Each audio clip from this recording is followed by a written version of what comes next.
వక్రతుండ మహాకాయ సూర్యకోటి సమప్రభా నిర్విఘ్నం కురు మే దేవా సర్వకార్యేషు సర్వదా. గురుబ్రహ్మా గురుర్విష్ణు గురుర్దేవో మహేశ్వరః గురు సాక్షాత్ పరబ్రహ్మ తస్మై శ్రీ గురవే నమః. శ్రీపాద శ్రీవల్లభ లీలా వైభవము 11వ అధ్యాయము. శ్రీపాద శ్రీవల్లభ స్వామినే నమః. శ్రీపాదులు నివృత్తి సంగమం చేరుట. మేము కుతూహలంగా శ్రీ బాబాగారిని చేరి, స్వామి, శ్రీశైలంలో అదృశ్యమైన తదుపరి శ్రీపాదస్వామి వారు కురువపురం వెంటనే చేరారా, లేక నివృత్తి సంగమంలో కొంతకాలం ఉన్నారా, వివరంగా తెలుపండి అని కోరగా శ్రీ బాబాగారిట్లు ప్రారంభించిరి.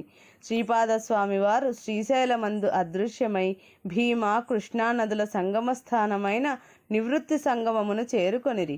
అచ్చటనే సాయం సంధ్యావేళ స్నానాధికములు నిర్వర్తించి శ్రీ భీమేశ్వరలింగమును ప్రదోష వేళలో దర్శించి సేవించిరి. అచ్చట గల ఒక రాతిపైన కూర్చుండుటకు వారు సంకల్పించగానే వ్యాఘ్రాజినము ఆ చోట ప్రకటమై తన విధిని నిర్వహించింది. వారు దానిపై ఆసీనులు కాగా అంతలో మరొక అద్భుతం జరిగింది. నదీ తీరాన అనేక శిలల రూపాలలో తపమాచరించుకొనుచున్న ఋషులు, యోగులు తమ స్వస్వరూపాలతో ప్రకటమై చేతులు జోడించి, రాజాదిరాజా యోగిరాజా శ్రీ దత్తాత్రేయ ప్రభో జయము జయము అని జయ జయనాదములు చేసిరి. అంతలో మరికొందరు ఆకాశ మార్గాన జ్యోతిస్వరూపులైన యోగులున్నూ వచ్చి నిలచి శ్రీపాదులకు జయము జయమని ప్రార్థనలు చేసిరి.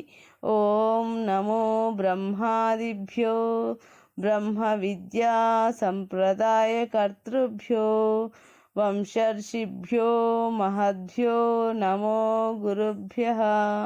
మాలాకమండలు రతఃకరః పద్మయుగ్మే మధ్యస్థపాణియుగళే ఢమరుత్రిశూలే యస్యస్త ఊర్ధ్వకరయోః శుభశంఖచక్రే వందే తమత్రివరదం భుజషట్కయుత్కం. కృతే జనార్దనో దేవః త్రేతాయాం రఘునందనః ద్వాపరే రామకృష్ణౌ చ కలౌ శ్రీపాదవల్లభః.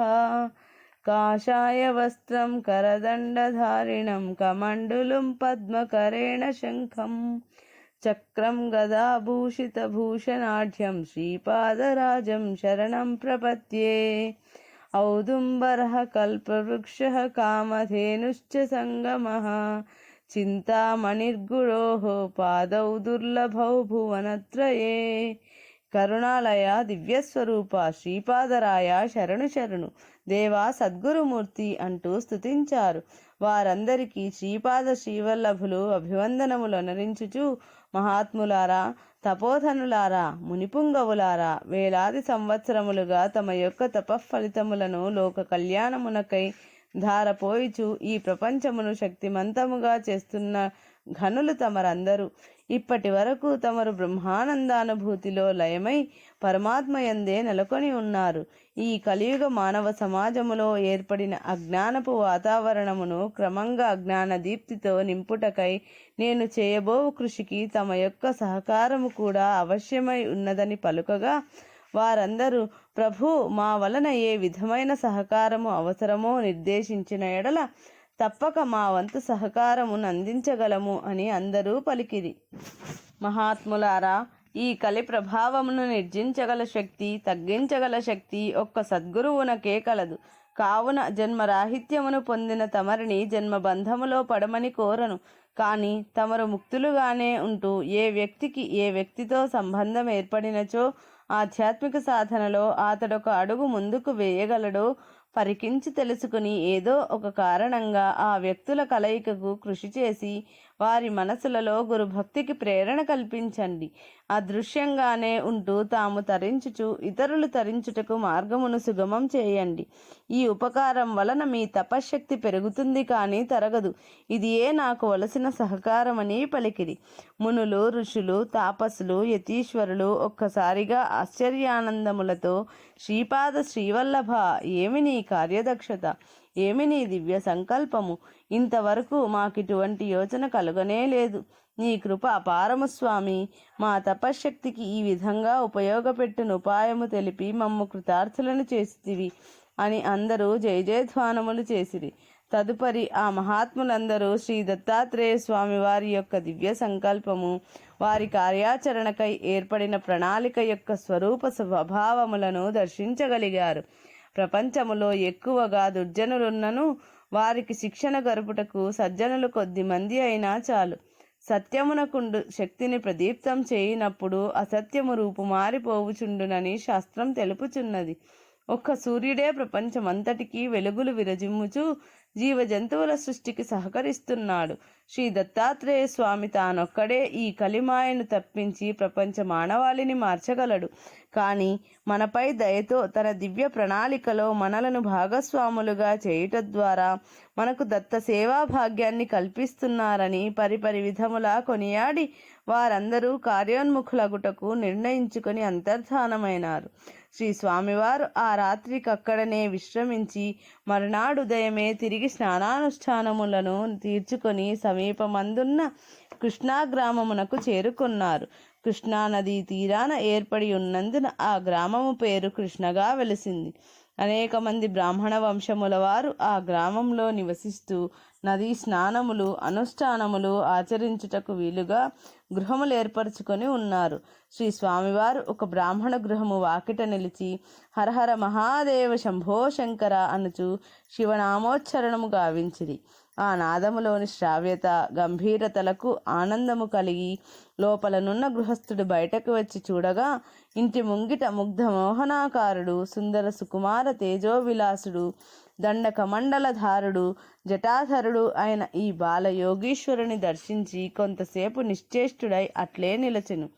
ఇతడు బ్రహ్మ తేజస్సు, విష్ణు వర్చస్సు, శివుని తపోశక్తి అన్నీ కలబోసినట్లున్నాడు. ఏమని సంబోధించాలో తెలియక సాక్షాత్తుగా తనను పరీక్షించుటకు శివుడే వచ్చినట్లు భావించుచూ తేరుకొని, ఆర్య స్వాగతం, లోనికి దయచేయండి. మధ్యాహ్నవేళ భిక్షకై మా గృహమునకు వచ్చిన సాక్షాత్తు పరమేశ్వరులే తమరు అని ప్రార్థన చేయగా శ్రీ స్వామి, ఆర్య, నేను సాధారణ భిక్షకుడను మాత్రమే అనుచుండగా ఆ గృహ యజమాని ప్రవర చెప్పుకొని సాష్టాంగ ప్రణామమును ఆచరించి శ్రీ స్వామివారిని చేయి పట్టి లోనికి తోడ్కొని పోయి యథావిధి ఉచితాసనమిచ్చి అర్ఘ్యపాద్యములిచ్చి అర్చన చేసెను. తదుపరి ఇట్లు ప్రార్థించెను. మహాత్మా, సాధారణముగా మధ్యాహ్న సమయంలో అతిథి రూపంలో ఎవరు వచ్చినా వారు దత్తస్వరూపులని శాస్త్రవాక్యం.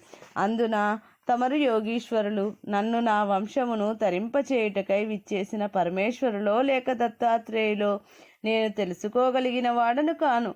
ఈ కించిత్తు సేవాభాగ్యము ప్రసాదించుట నా పూర్వజన్మ సుకృతమని స్తుతించి శ్రీ స్వామివారికి విస్తరి వేసి సకల పదార్థములు వడ్డింపచేసి వారు భుజిస్తుంటే వీవనతో విసురుచూ సేవించెను. శ్రీ స్వామివారు ప్రసన్నులై అతనిపై అపార కృపను వర్షింపచేశారు. వారి కుటుంబము వారందరినీ అనుగ్రహంతో వీక్షించినారు.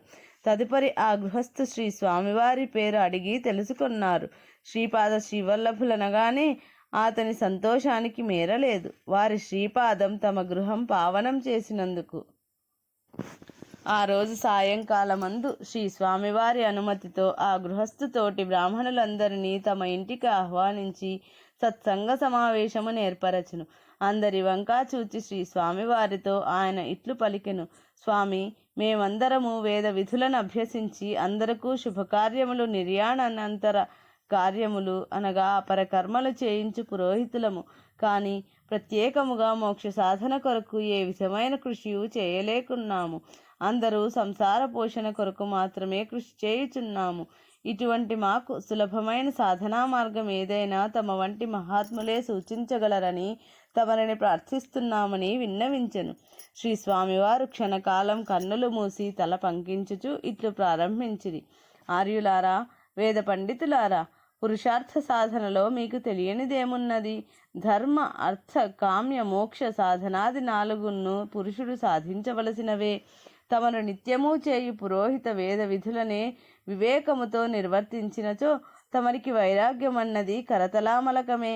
ఏలననగా అది అనుభవ జ్ఞానముగా ఇంతవరకు గుర్తించలేదు. కావున బ్రహ్మజ్ఞానము, ఆత్మజ్ఞానము, దివ్యజ్ఞానము అను వాని స్వరూపమేదో వేరుగా ఉన్నట్లు భావించబడుచున్నవి. ఒక్కసారి ఆలోచించండి. తమరు నవజాత శిశువుకు జాతకర్మ చేయించి నామకరణము గావిస్తూ ఉంటారు. జాతకర్మ అనగా తల్లి గర్భము నుండి శిశువు బయటకు వచ్చినది. దానికి శుద్ధి పుణ్యాహవచనంతో ఆ జీవుణ్ణి శుద్ధి చేస్తున్నారు. ఆ మంత్రములలోని అర్థములను ఒక్కసారి స్మరించండి.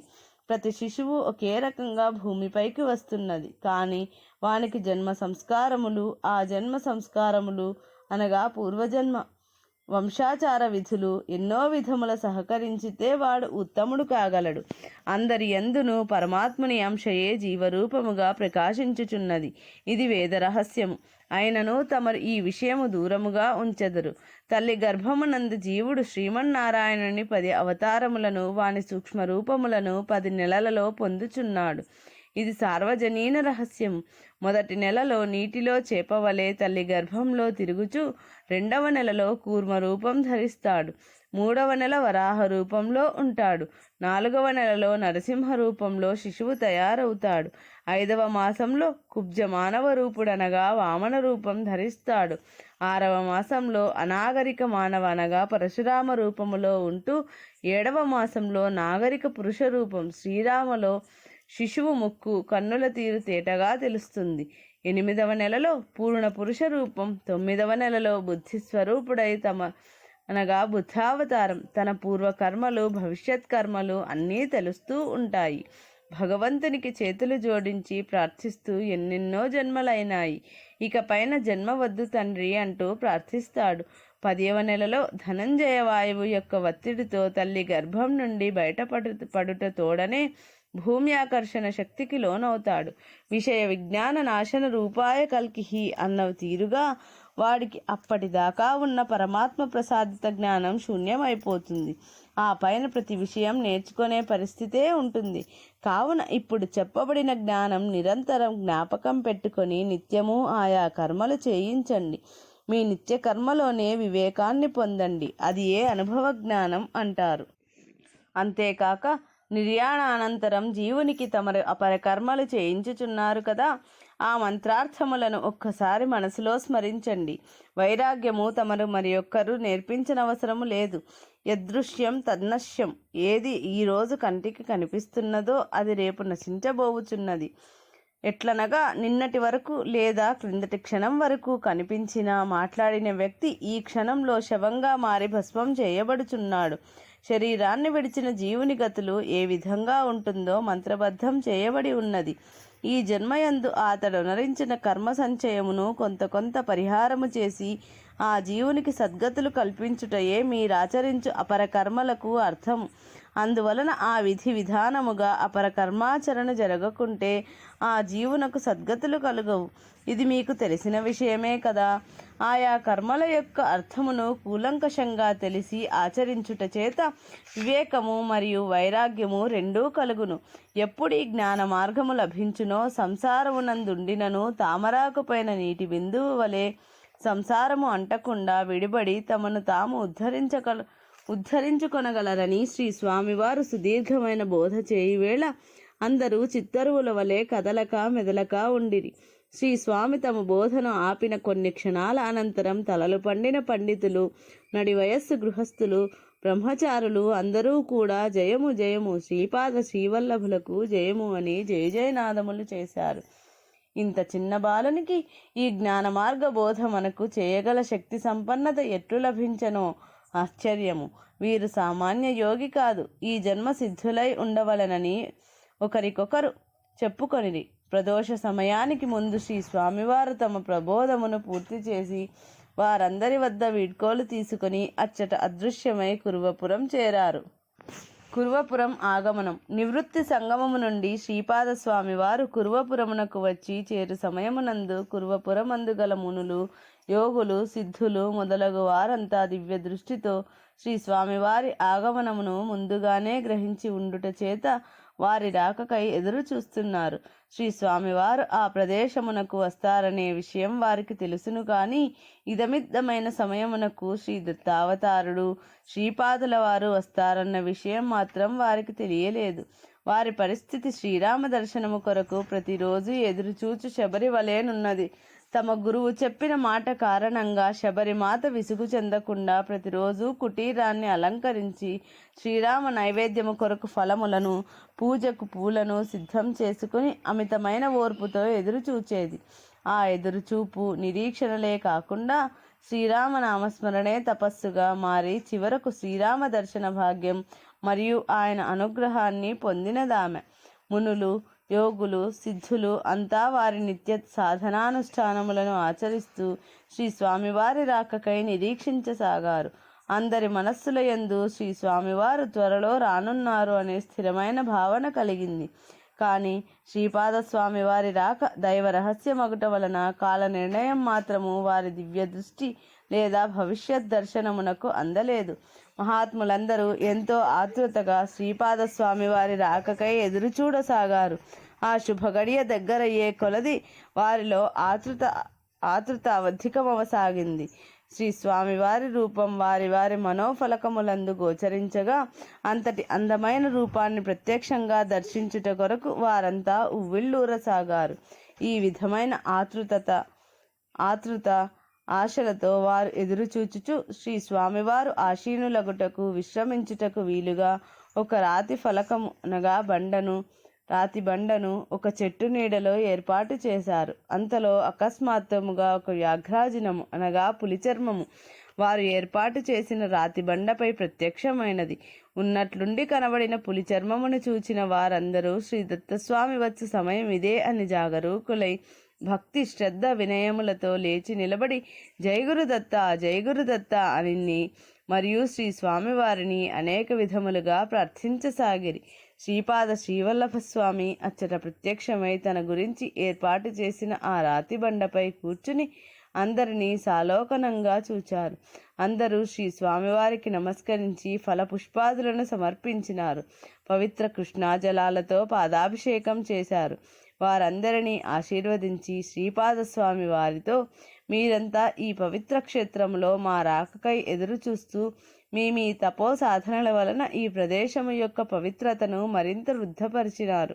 ఇది కలియుగం. అందువలన మీరు మీ రూపములను అదృశ్యముగా ఉంచి మీ సాధనలను కొనసాగించండి. ఇచ్చటకు అరుదెంచు మానవుల మనోభావములను మీరు శుద్ధి చేసి వారి యందు సద్భావ ప్రేరణ కలిగించండి. వారిలో జ్ఞాన ప్రదీప్తము గావించండి. లోక కళ్యాణ కార్యము ఈ విధముగా చేయండి అని వారితో చెప్పి వారు సమర్పించిన వాటి నుండి 2 ఫలములు స్వీకరించి విశ్రమించారు. ఆ మహాత్ములతో పాటు ఆ ఫల పుష్పాదులు సమస్తం అదృశ్యమైపోయాయి.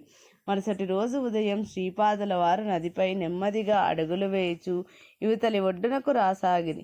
అత్యంత ఆశ్చర్యకరంగా శ్రీ స్వామి వారి పాదము మోపు ప్రదేశమందు ఒక కమలము ఉద్భవించసాగింది.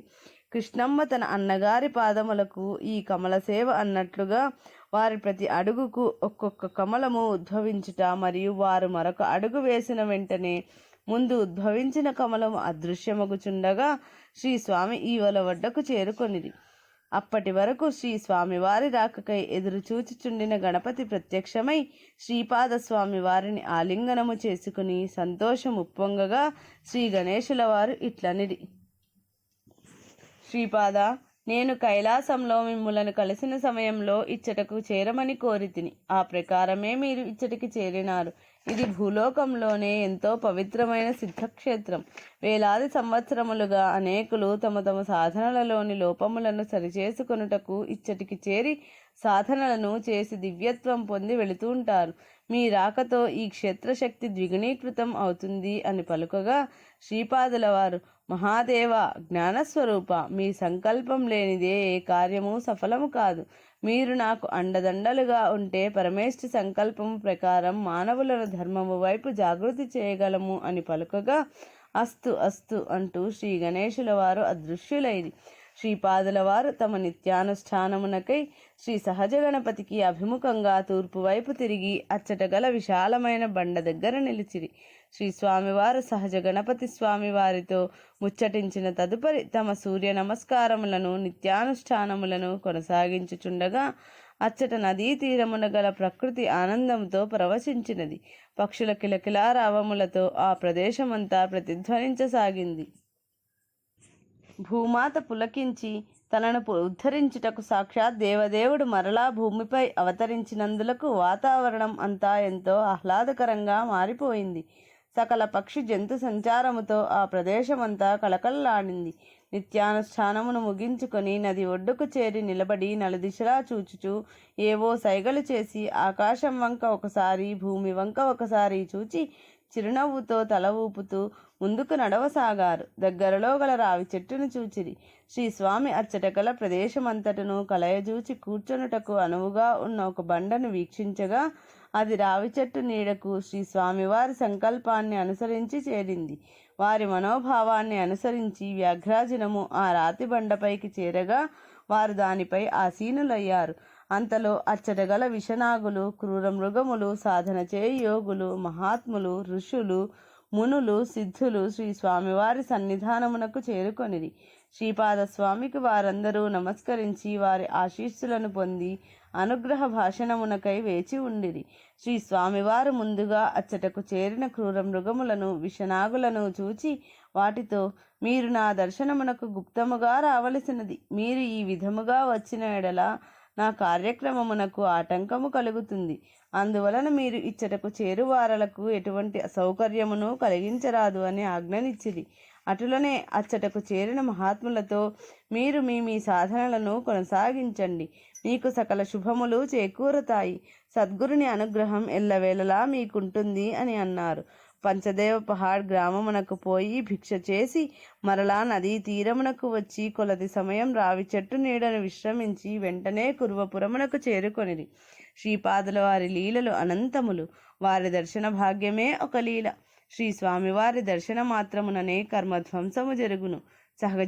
సహజ గణపతి వెలిసిన స్వయంభూ క్షేత్రమిది. శ్రీ మహాగణపతి సంకల్పానుసారం శ్రీపాదుల వారు తమ లీలలను జరిపించు ప్రదేశముగా ఈ పంచదేవ పహాడ్ గ్రామ శివారు ప్రాంతమును తమ నెలవుగా చేసుకుని అనేకమైన లీలలను జరుపుటకు, తద్వారా మానవులను ధర్మ మార్గమునందు నడిపించుటకు వారు సంకల్పించిరి అని శ్రీ విఠల్ బాబా గారు తెలిపి, శ్రీపాద శ్రీవల్లభ స్వామి వారు కార్తీక పౌర్ణమి రాత్రికి నివృత్తి సంగమంలో ఉండి బహుళ పాడ్యమి నాడు శ్రీక్షేత్ర కురువపురం చేరారు. బహుళ విధియ నాడు సహజ గణపతి నెలకొన్న ఈనాటి శ్రీక్షేత్ర శ్రీవల్లభాపురం పవిత్రమైన భూమిపైన అడుగు పెట్టారని తెలుస్తున్నది. ఈ పుణ్యభూమిపై ఇప్పుడు కూడా అనేక మంది యోగులు అదృశ్యంగా తమ తపస్సులను కొనసాగిస్తూనే ఉన్నారు. అందువలనే ఈ క్షేత్రంలో ఎవరైనా అసభ్యంగా కానీ అధర్మంగా కానీ ప్రవర్తించితే వాళ్లకు ఆ మహాత్ములే శిక్షలు వేస్తారు. మనం వాళ్ళని తిరిగి ఏమీ తిట్టనక్కరలేదు. వాళ్ళ కర్మ మాత్రం వాళ్ళను శిక్షించేటట్లుగా ఆనాడే ఏర్పాటు చేయబడిందని చెప్పారు. శ్రీ బాబా గారు మన కళ్ళెదుట తప్పు చేసిన వారిని కూడా క్షమిస్తున్నారంటే ఇదే దానికి మూల సూత్రం అన్నమాట. పై వాళ్ళు సర్వం గమనిస్తున్నారు. వారికి ఇవ్వవలసిన అనుభవం వారికి ఇస్తారు అని కాబోలు అనుకున్నాం మేము. కానీ బాబాగారి క్షమాగుణం యొక్క వైభవం ఈ మధ్యనే నాకు అవగాహనకు వచ్చింది. అదేమిటంటే, తప్పు చేసిన వ్యక్తి ఫలానా అని తెలిసి కూడా శ్రీ బాబాగారు, ఓ దత్తాత్రేయ స్వామి, ఈ తప్పు వలన వానికి కలుగు దుఃఖమును పాపమును నివారించు తండ్రి అంటూ ప్రార్థన చేస్తున్నారు. మనలను కూడా అట్లు చేయమని ఆదేశించినారు. ఇది వినగానే వింతగా ఉంటుంది. కానీ శ్రీపాదుల దివ్య ప్రణాళికలో ఇది ఒక సూత్రమని మనకిప్పుడు విశదీకరించబడినది. శ్రీపాద శరణం శ్రీపాద శరణం శ్రీపాద చరణం భజే, శ్రీపాద శరణం శ్రీపాద శరణం శ్రీపాద చరణం భజే. శ్రీపాద శ్రీవల్లభులకు జయము జయము. ఇది శ్రీపాద శ్రీవల్లభ లీలా వైభవం 11వ అధ్యాయము సంపూర్ణం.